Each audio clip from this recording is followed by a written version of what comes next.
La fuerza de la telenovela es tal que muchos creen todavía en Venezuela que la telenovela Por estas calles, transmitida a comienzos de los años 90, facilitó la aparición del fenómeno Hugo Chávez.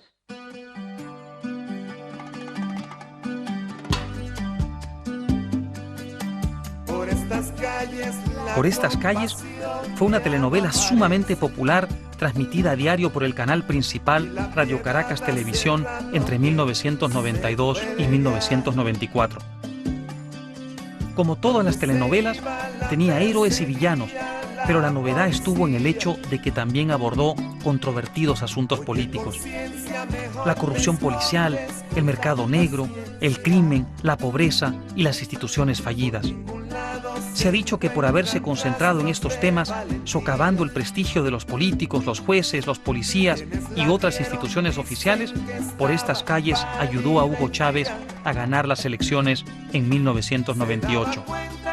Le pregunté al autor de la telenovela, Ibsen Martínez, si cree que es cierto. Muy buena pregunta, ¿no?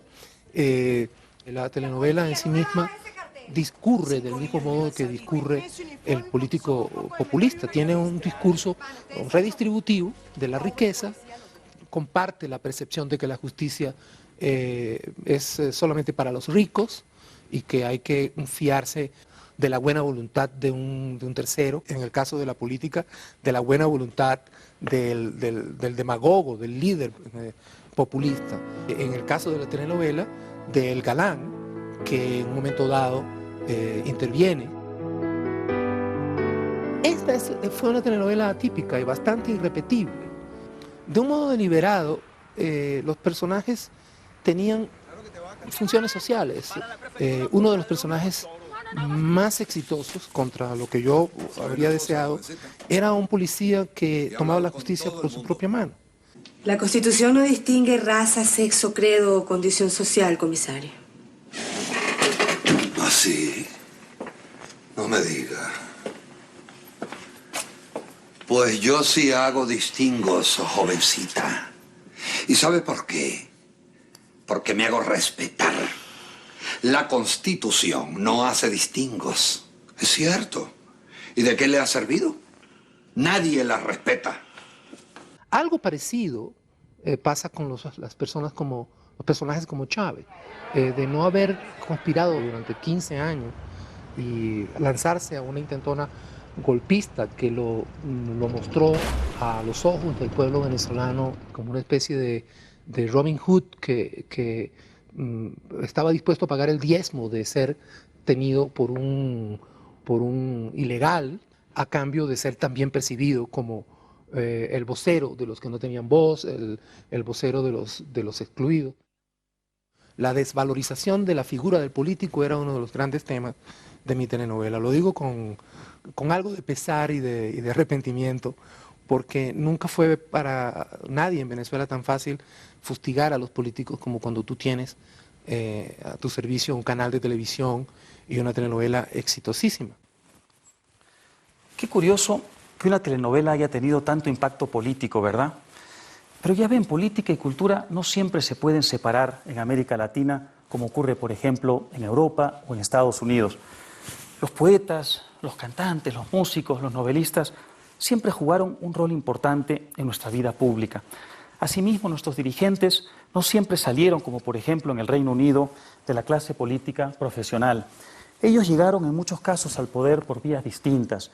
A veces la revolución, a veces los golpes de Estado, a veces simplemente el dinero, y a veces salieron del mundo de los pobres gracias a su carisma y sus dotes de encantadores de serpientes.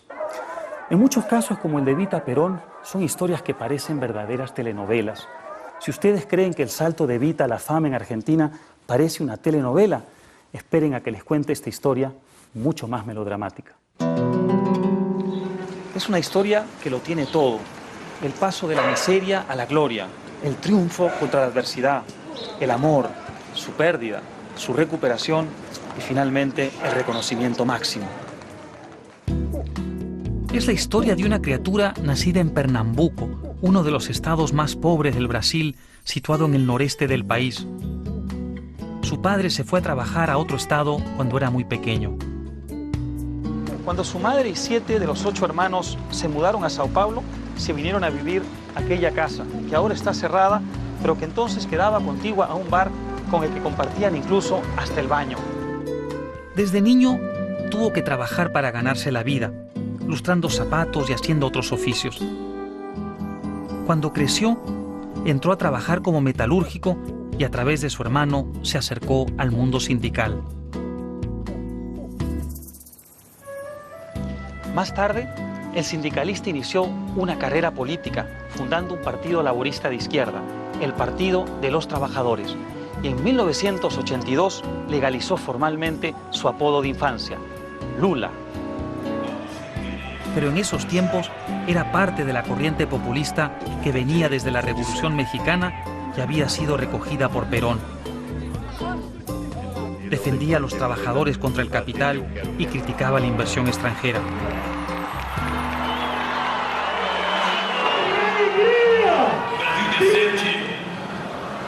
Que nós queremos construir terá uma economia não subordinada aos interesses dos agiotas internacionais, mas aos interesses da produção, da agricultura e da indústria do nosso país. Después de 3 intentos fallidos, Lula fue elegido presidente de Brasil en 2002 y asumió el poder en enero de 2003. De inmediato se convirtió en una figura de alcance internacional. Su tránsito de la miseria a la gloria sedujo a medio mundo. La novelesca historia personal de Lula, su telenovela, no solo llama poderosamente la atención por el salto de la extrema pobreza a la presidencia de Brasil, también por su fascinante evolución ideológica desde un populismo con ribetes marxistas hasta una socialdemocracia con toques liberales. Hoy Lula combina la disciplina fiscal y la estabilidad financiera con programas sociales como Bolsa Familia dirigidos a los más pobres mediante subsidios focalizados. Bolsa Familia es el programa social más publicitado de Lula. 11 millones de familias reciben un subsidio a cambio de enviar a los niños a la escuela y hacerles chequeos médicos. Aunque el programa tiene un tufo populista, Lula lo combina con políticas económicas prudentes porque ha aprendido la lección de los años 80. Una década en la que el populismo estalló en 1000 pedazos en toda la región y que cambió el curso de nuestra historia.